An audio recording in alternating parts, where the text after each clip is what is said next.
এক টাকাও আপনাকে বেশি দিব না, যা ভাড়া তাই নেবেন।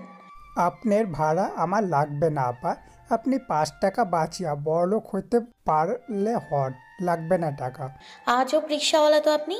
ভাড়া ঠিক করার সময় আপনি বললেন 30 টাকা, আর এখন বলছেন 35 টাকা।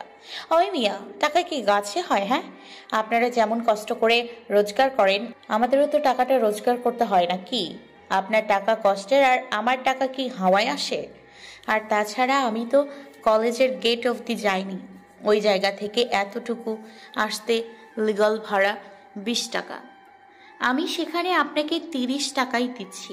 জ্যামে বসে থাকবো না বলে এখানেই নেমে যাচ্ছি, আর আপনি বলছেন এখন 35 টাকা দিতে হবে? দিতেই হইব।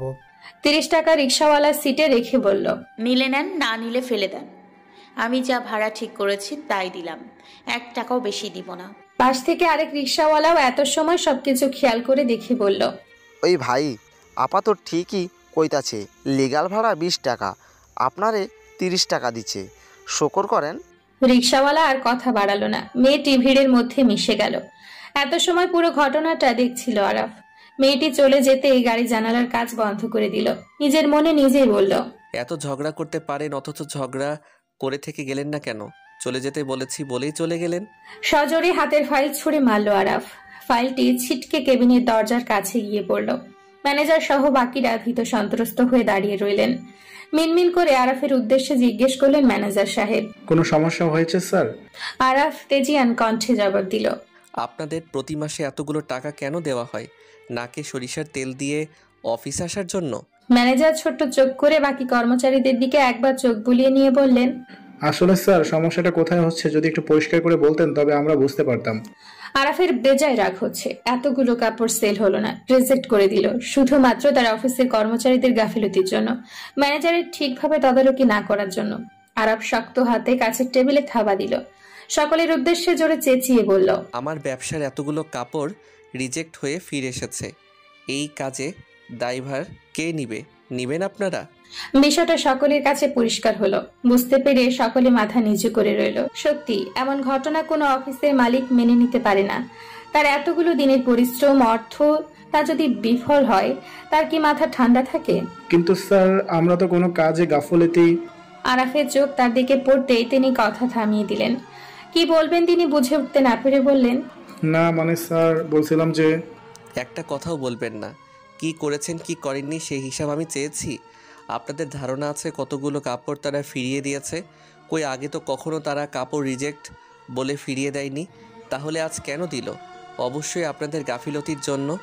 কখনো অফিসটাকে, অফিসের কাজগুলোকে নিজের মনে করে করেননি, তুচ্ছ তাচ্ছিল্যের সাথে কাজ করেছেন।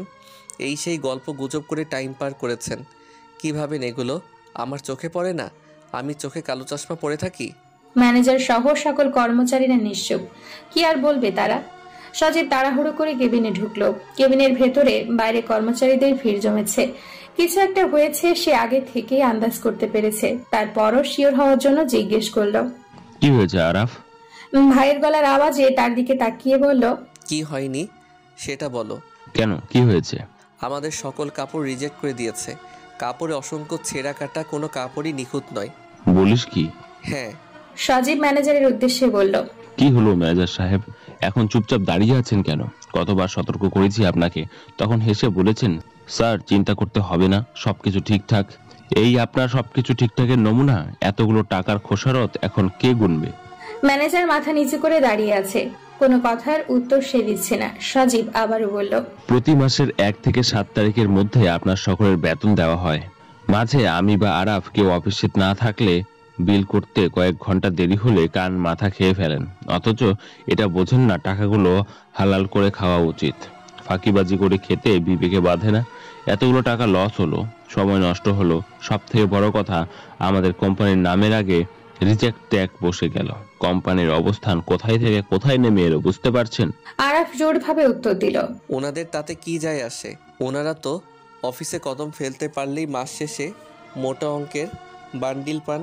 কোম্পানি লাটে উঠলে তাতে ওনাদের কি? সার্টিফিকেট আছে, চাইলেই চাকরি ছেড়ে নতুন চাকরিতে যোগ দিবে।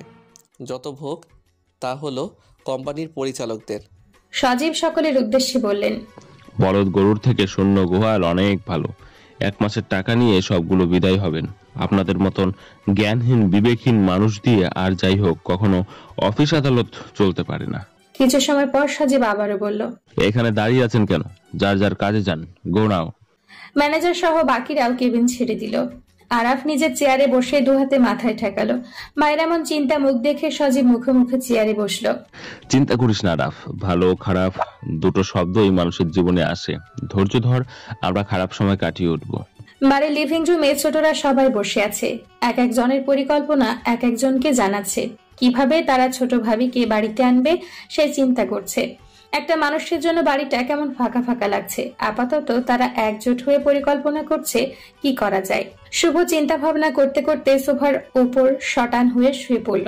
বলল, আপাতত আমার ঘটে কিছু আসে না, তোরা কিছু খুঁজে পেলে আমাকে জানা। অনেক দাঁত দিয়ে হাতের নখ কাটছে, তার সমানতালে পায়চারি করছে। মিরাজ কোনো বুদ্ধি দিতে না পেরে ডাইনিং টেবিল থেকে ফলের ঝুড়ি নিয়ে মেঝেতে বসলো। আপাতত সে এখন খাবে, পেটে কিছু না পড়লে বুদ্ধিটা আসবে কিভাবে।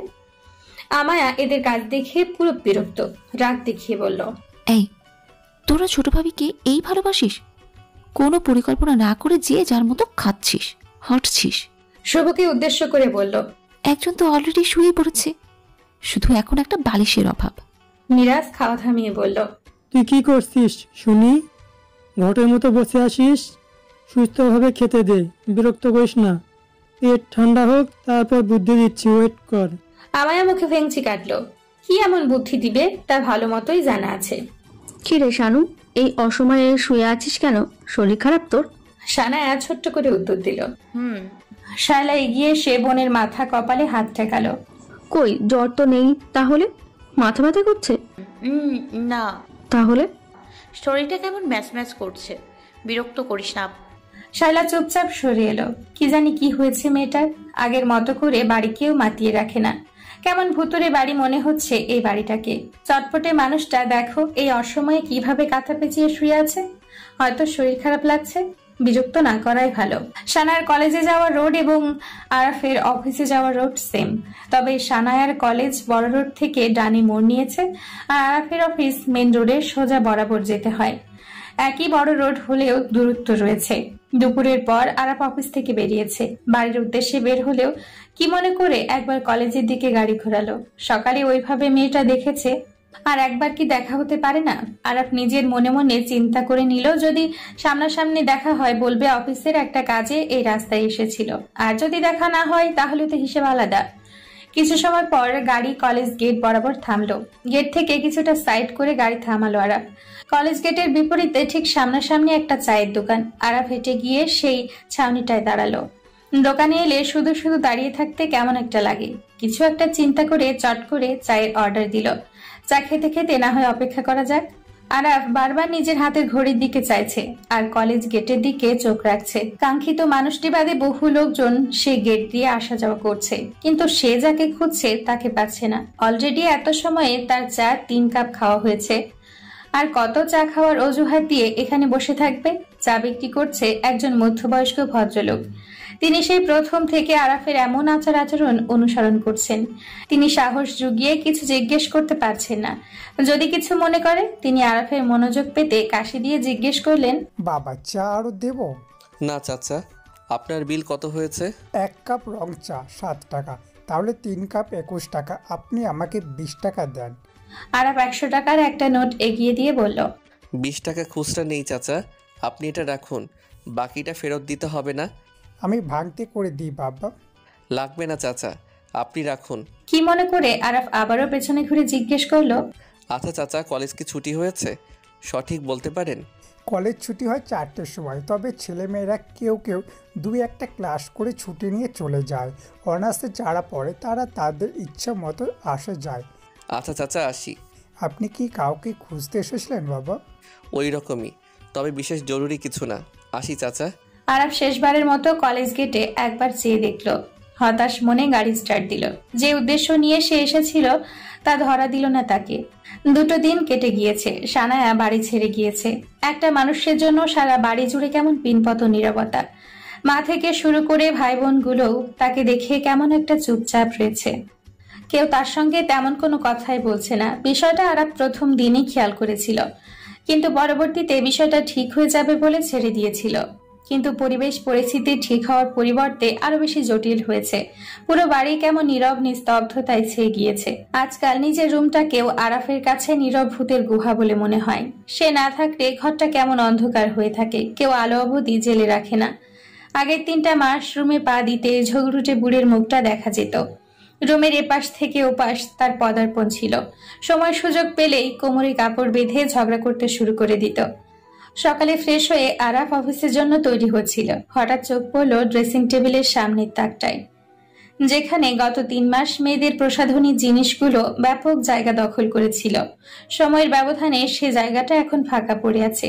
সেদিকে তাকিয়ে নিজের ভেতরে শ্বাস ছাড়ল আরাফ, মন দিল নিজের কাজে। দরজার বাইরে থেকে সালেহা ডেকে বলল, ভাইজান, ময়লা কাপড় আছে নাকি? থাকলে দেন, ধুইয়া দুমু। না সালেহা আপা, আপাতত নেই। আচ্ছা। আরাফের কথায় সালেহা বুঝলো হয়তো ভাইজানের মনটা এখন খানিকটা ভালো আছে। সে সাহস নিয়ে জিজ্ঞেস করলো, ভাইজান একটা কথা কইতাম। আরাফ হাতে ঘড়ি পড়তে পড়তে বলল, কি কথা সালেহা আপা? তেমন কিছু না ভাইজান, তাই কইতেছিলাম ছোট ভাবি না থাকাতে সবকিছুতে যেন কেমন একটা খালি খালি লাগে। যদি আপনার রাগটা কমে ভাবিটা নিয়ে আসেন। আরাফ কথাটা শুনলো ঠিকই, কিন্তু কোনো উত্তর দিল না। সে নিজের কাজে মনোযোগ দিল। সালেহা ঠিক বুঝতে পারল না আরাফ কথাটায় রাগ করলো নাকি খুশি হলো। আর কিছু বলার সাহস না দেখিয়ে সে চলে গেল। সালেহা চলে যেতেই আরাফ একবার ঘুরে তাকালো দরজার দিকে। হাতের কাজ থামিয়ে বসলো সোফায়। নিজের মনে কিছু একটা চিন্তা করলো সময় নিয়ে। কি করবে সে? সম্পর্কটাকে এখানেই শেষ করে দিবে কি, নাকি সম্পর্কটাকে আরেকটা আবার সুযোগ দিবে? সকাল সকাল সানায়া বেরিয়েছে অ্যাডভোকেট সাহারা সুলতানা ম্যামের বাড়িতে। ম্যাম একবার তাকে আজ আলাদা করে ডেকেছে। এই বিষয়ে হয়তো আরাফ কিছুই জানে না। সেদিন আরাফের সঙ্গে একবার এসেছিল সে, তাই জায়গাটা চিনে। যেতে তার ভুল হয়নি। তুমি কি সত্যি ডিভোর্সটা চাচ্ছ সানায়া? সানায়া আজ সহজ সাবলীল ভাবেই উত্তর দিল, হ্যাঁ ম্যাম, আমি ডিভোর্সটা চাচ্ছি। যত তাড়াতাড়ি সম্ভব হয় আপনি এই বিষয়টা সলভ করুন। সাহারা সুলতানার কাছে সানায়ার কথাটা আজ খুব অদ্ভুত লাগছে। গতবার শুধু এই মেয়েটার মুখের দিকে তাকিয়ে তিনি এই কেসটায় সময় নিয়েছেন। তার এতদিনের অভিজ্ঞতা বলেছিল মেয়েটি ডিভোর্স চাচ্ছে না। আর আজ মেয়েটি তাকে স্পষ্ট করে বলছে সে এই ডিভোর্স চায়। কয়েকদিনের ব্যবধানে ঠিক কি এমন হলো যে মেয়েটি এমন একটা সিদ্ধান্ত নিয়েছে? তিনি বিষয়টা আরো একটু ক্লিয়ার হওয়ার জন্য জিজ্ঞেস করলেন, তুমি কি শিওর তুমি ডিভোর্স চাচ্ছ? সানায়া বরাবরের ন্যায় আবারও বললেন, হ্যাঁ আমি শিওর। আমি কি তাহলে কাগজপত্র রেডি করব? জি। এখনো তোমার হাতে সময় আছে, ভেবে বলছো তো? জি ম্যাম। একজন অ্যাডভোকেট আর কতভাবে জিজ্ঞেস করে তা ঠিক সাহারা সুলতানা জানা নেই। দম্পতি যখন তাদের সিদ্ধান্তেই অটল, সেখানেই তার আর কিছুই করার নেই। ঠিক আছে, তাহলে তুমি আসতে পারো। নেক্সট তোমাকে আর ডাকার প্রয়োজন হবে না। আরাফের কাছে পেপার বুঝে দিব আমি, সাইন করে দিও। জি, আসি তাহলে। এসো। জীবনে কতদিন একা থাকবি তুই? আজকাল বছর সারা জীবন কি একা থাকতে পারবি? সারা জীবনের হিসাব জানি না। বাচ্চাদের মতো কথা বলিস না আরাফ। জীবনে ভুল মানুষ আসবে, তাদের সুবিধা মতো চলেও যাবে। তাই বলে সব কিছু থেকে নিজেকে গুটিয়ে রাখার কোনো মানেই হয় না আরাফ। মানুষ সারা জীবন একা থাকতে পারে না। দিন শেষে নিজেকে ভেঙে চুরে খুচরা পয়সার মতো জমা রাখার জন্য নির্দিষ্ট একজন মানুষের প্রয়োজন হয় জীবনে। এখন হয়তো তুই সেটা উপলব্ধি করতে পারিস না, কারণ তোর মস্তিষ্কে আরশির করা কাজগুলো গেঁথে আছে। ওইগুলা মাথা থেকে ঝেড়ে মুছে ফেলে দে। নিজের জীবনটার সাথে সাথে ওই মেয়েটার জীবনটাও নষ্ট করে দিস না। সম্পর্কে বিশ্বাস জিনিসটা না থাকলে সেই সম্পর্কটাকে তুই কিভাবে মূল্যায়ন করিস বলতো? যে সম্পর্কে বিশ্বাস নেই সেটা কখনো সম্পর্ক হতে পারে না। বিশ্বাস জিনিসটা খুব গুরুত্বপূর্ণ, তবে কিছু কিছু সময় কিছু কিছু ঘটনার জন্য আমরা আমাদের বিশ্বাস জিনিসটা ধরে রাখতে পারি না। বিপরীত মানুষটাকে যা নয় তাই বলি, তখন বিপরীত পাশের মানুষটা মনে করে আমরা তাদের বিশ্বাসই করি না, কিন্তু আসল বিষয় সেটা নয়। কিছু সময়ের জন্য আমাদের মস্তিষ্কের বিকৃত ঘটে, তখন সত্য মিথ্যা যাচাই না করে উল্টোপাল্টা স্টেপ নিই, যেগুলো আমাদের একদম উচিত নয়। কফি খাবি?